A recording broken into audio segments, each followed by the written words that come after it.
Welcome to the 9 keys to beating online poker. Key number 1, always think aggressive. And what do I mean by that? Well, I mean that you should be betting more than you're calling. You should be betting more than you're checking. You should be raising. And the players that make bets, the players that make raises, are the ones that are hard to play against. And by betting, you're making more money. When you bet frequently, you're more likely to get paid off because people give your bets less credit.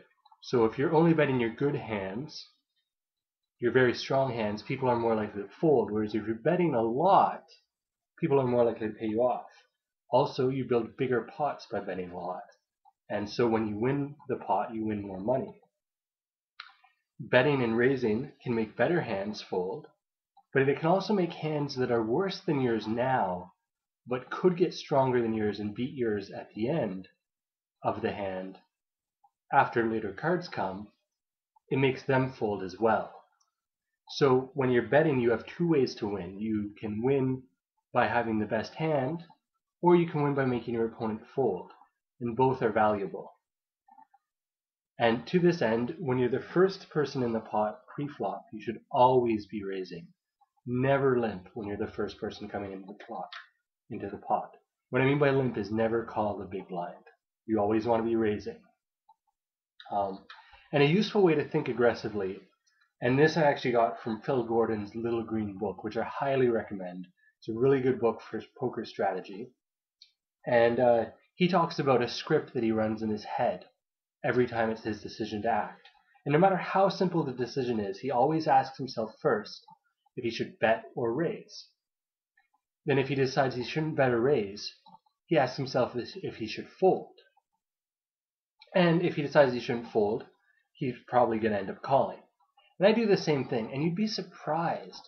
Sometimes in the simplest spots where my natural instinct is just to click the call button or click the fold button, by thinking about raising and by taking that second or those 5 seconds to think about what the effect of raising can be, you can find a lot of spots where you can raise and take a pot down that you otherwise would have folded, or you can raise and get more money in when you have a strong draw that you otherwise just would have called, or you can raise or make a bet that's going to build a pot that then on a later street, when more cards come, you can steal that pot later.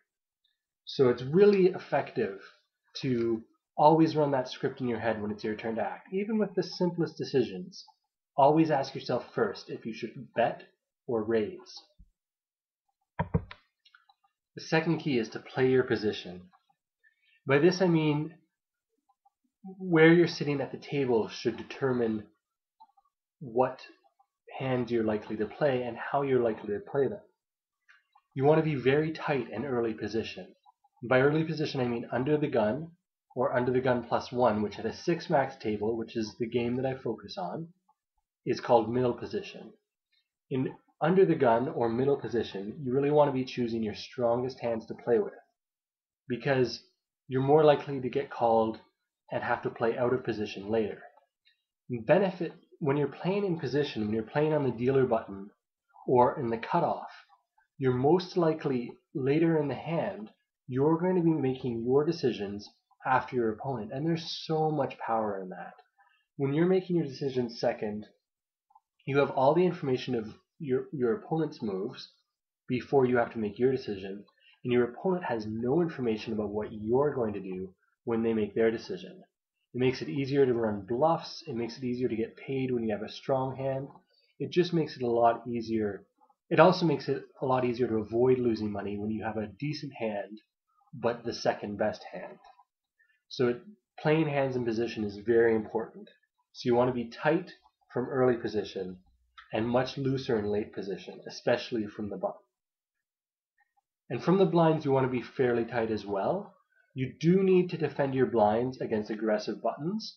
You can't always be folding, but you need to choose your hands very carefully because you will be out of position for the rest of the hand.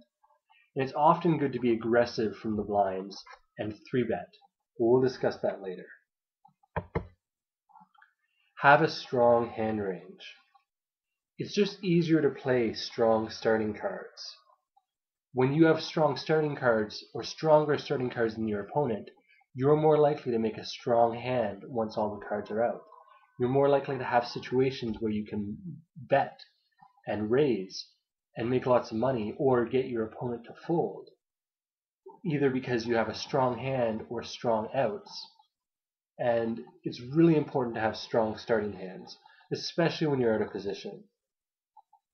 For example, if you're under the gun and you're raising a hand like ace-queen, and someone on the button calls with a hand like king-queen, which is a very reasonable play to be making on the button, and a queen comes down, just because you have a strong hand range with your ace-queen, you're dominating your opponent, and you're going to make a lot of money because you both have a pair of queens, but you have a higher kicker.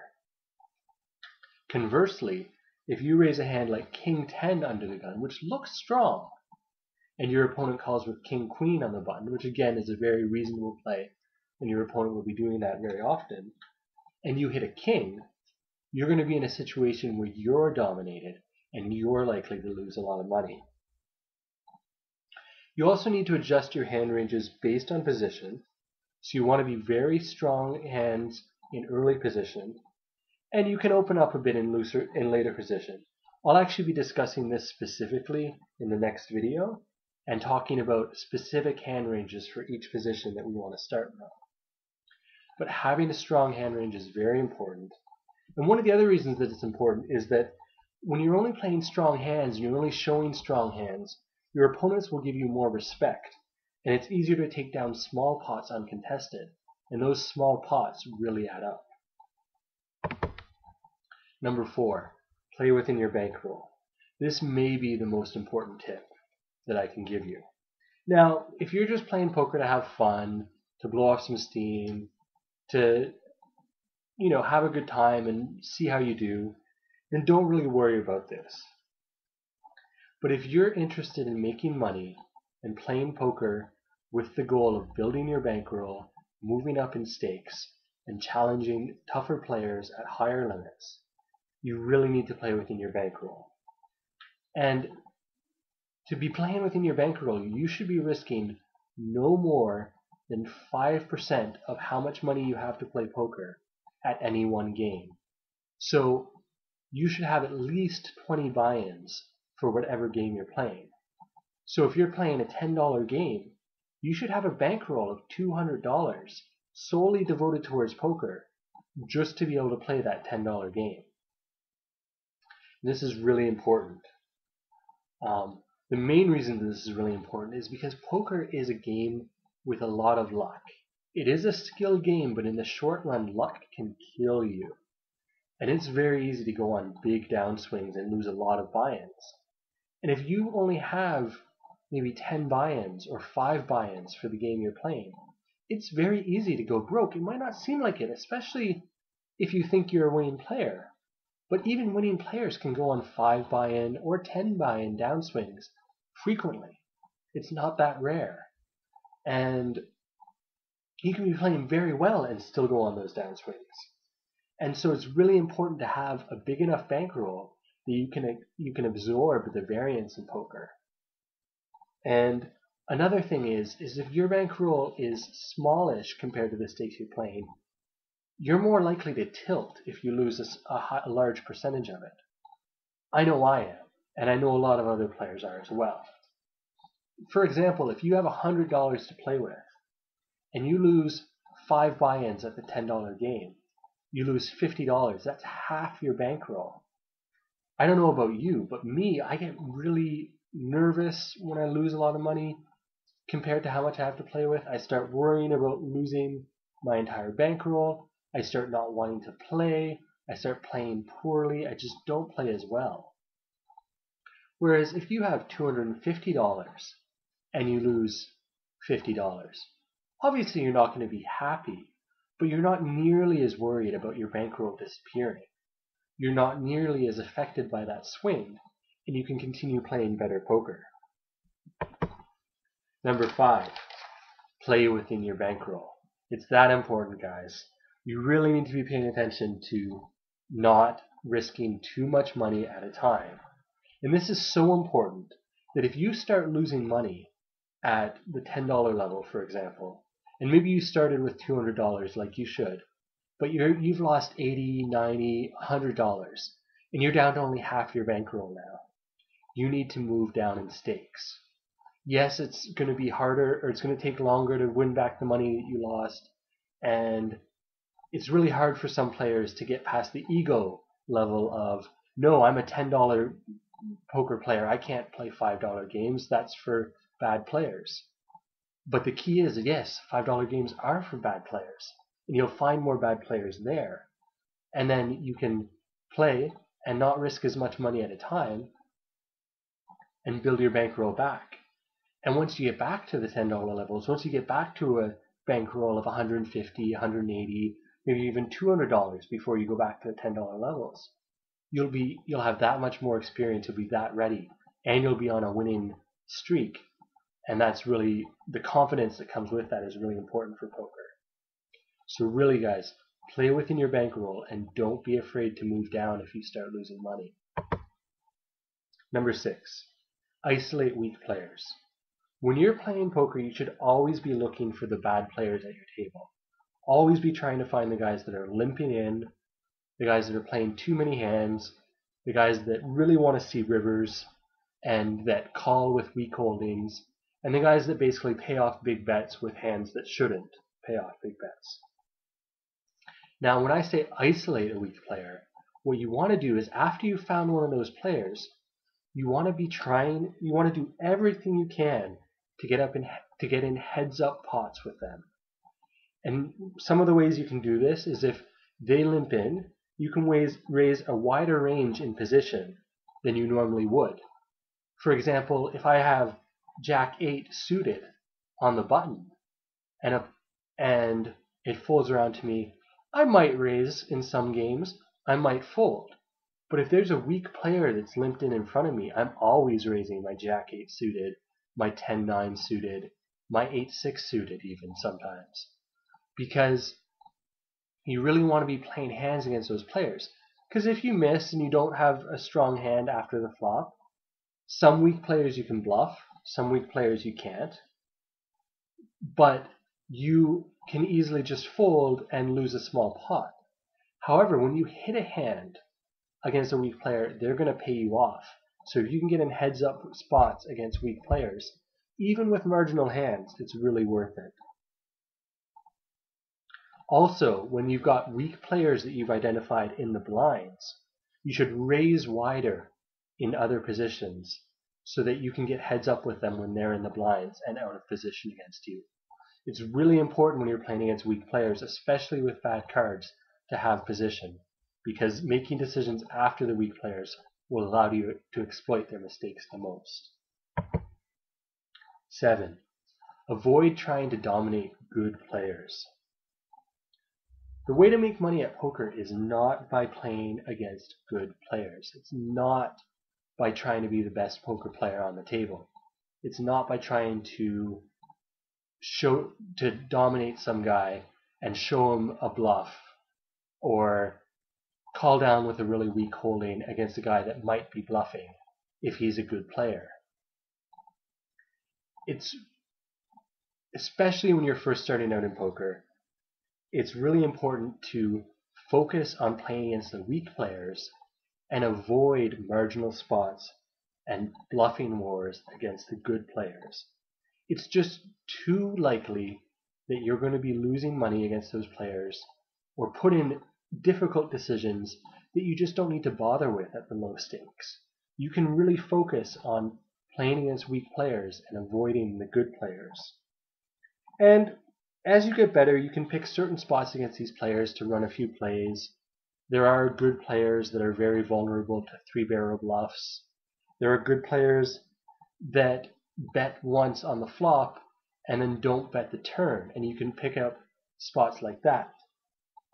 But still, most of the time, it's better to just play your good hands against good players, play your very strong hands against them and play them strongly, and avoid marginal spots against good players.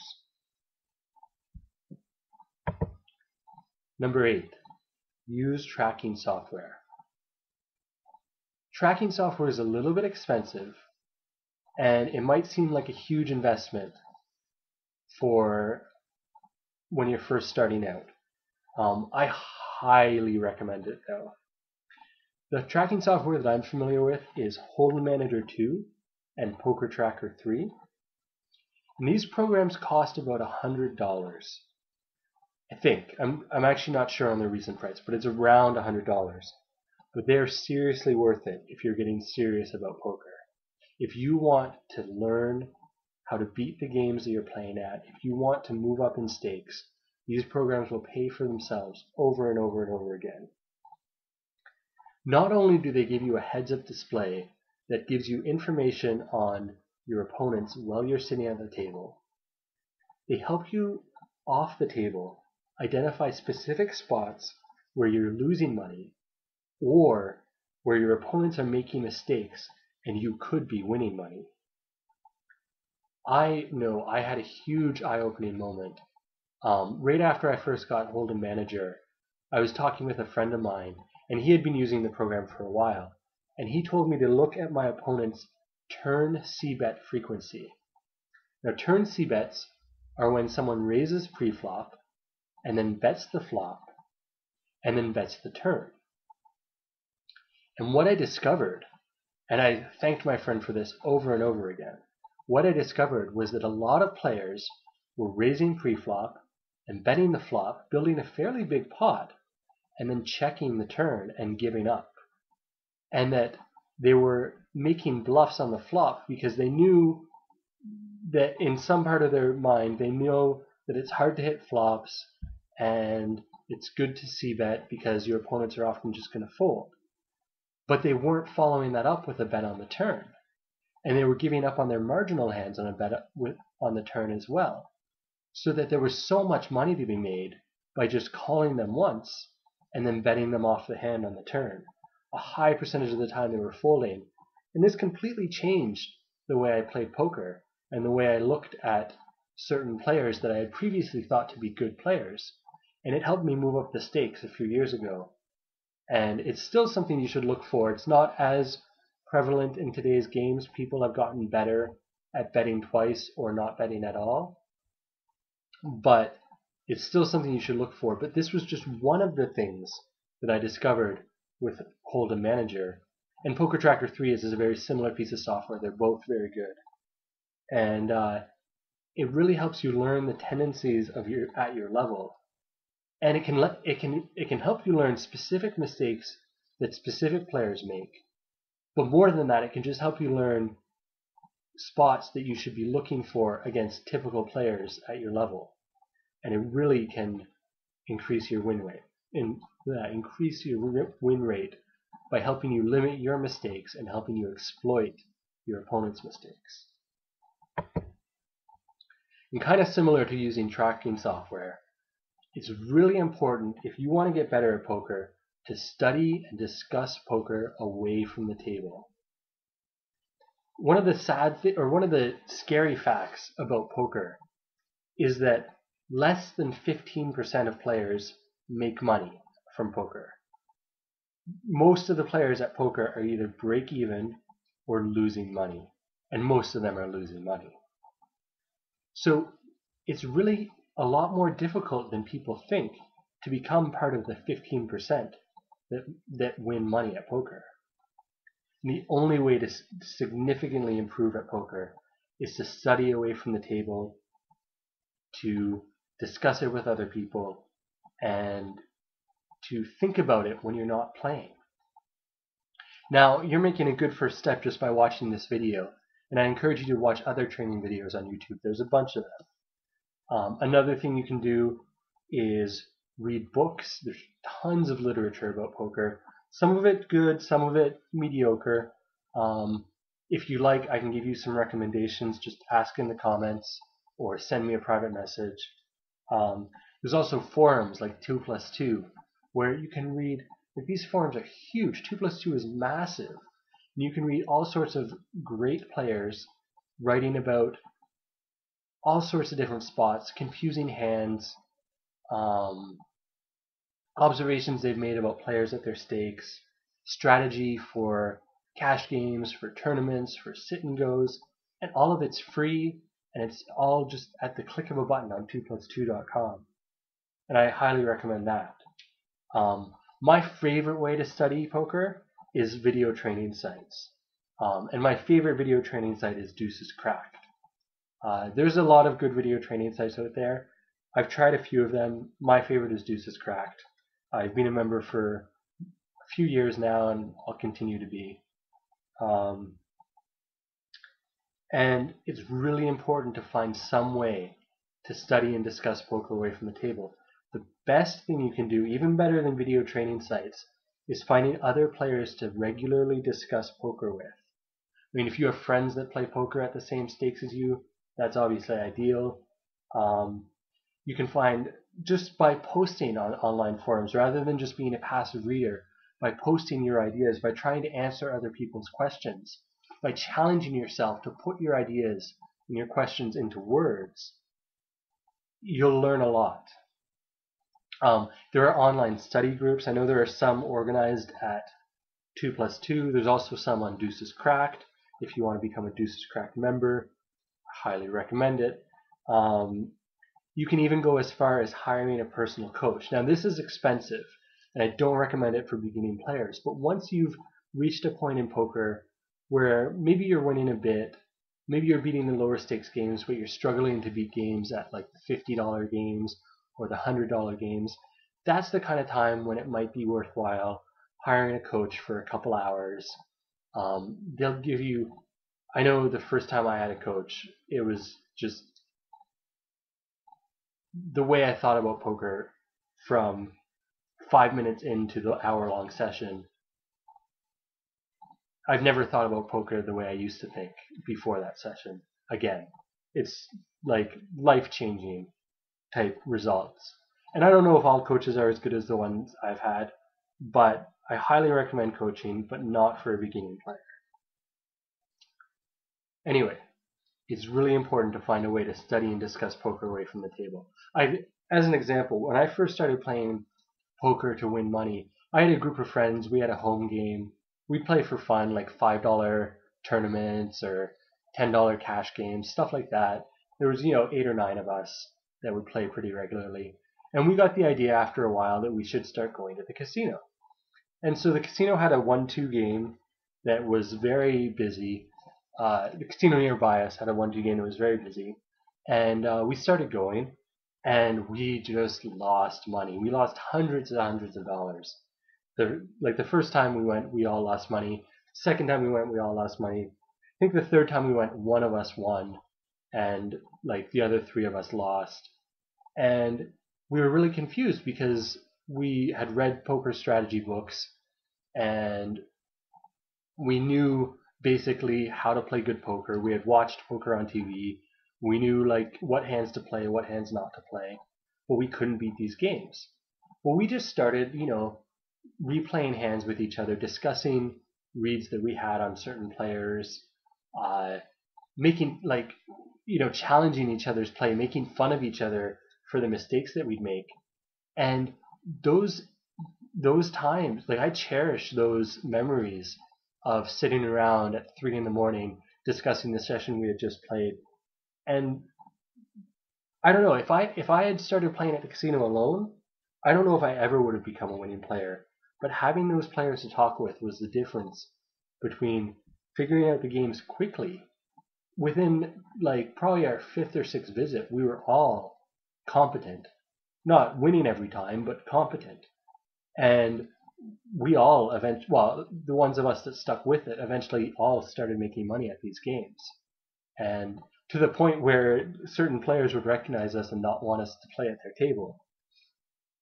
And I don't think I ever would have reached that point without having people to discuss with. Anyway, I've belabored that point enough, but if you want to be one of the 15% of players that make money playing poker, you really need to put your work in away from the table. Final key, select your table. When you're playing poker online, you really need to be choosing tables that have at least one very bad player. At low stakes, you need to have at least one very bad player. You should really be looking for tables with 2 bad players. Don't be afraid to quit tables and look for other ones. I know when I first started playing, like if I was losing money on a table, I didn't want to leave it. I wanted to win that money back before I tried to find another table. But those are the exact tables when you're losing money and you can't really find a bad player at the table, you're probably the bad player at the table. And don't be afraid to leave that table and look for a better one. And I'll get into this in a later video, but it's really important to color code players on your site. When you find bad players, you should choose 1 or 2 colors, or even 3 for different types of bad players, to highlight them, because then in the lobby you can find those players without actually sitting down at the table, and you can see ahead of time which tables are good. Also, if your poker site displays statistics for tables, look for ones with high percent of seen flop or high percent of active players first, and then large average pot sizes second. So the most important thing is the high percent of seen flop. And yeah, that's actually about it, guys. Really, selecting your table is one of the most important things. So I know I didn't spend a lot of time on that, but we will discuss that more in later videos. But those are the 9 keys to winning at online poker. And if you guys have any questions, please write a comment. If you have some requests, I mean, I've got some plans for the future videos, but I'm always willing to take requests. If you have specific questions or you want to see, I don't know, anything at all, basically just write a comment, send me a message, whichever you like. Not yet, but I am going to be organizing some coaching. It'll be a bit of a contest. I'll have the details in a later video, but I will be organizing some coaching, so just get involved, guys. Like the video, subscribe, send me messages, write comments, and we're going to start a real community around this, I hope. Anyways, this is Greg signing off, and good luck at the tables.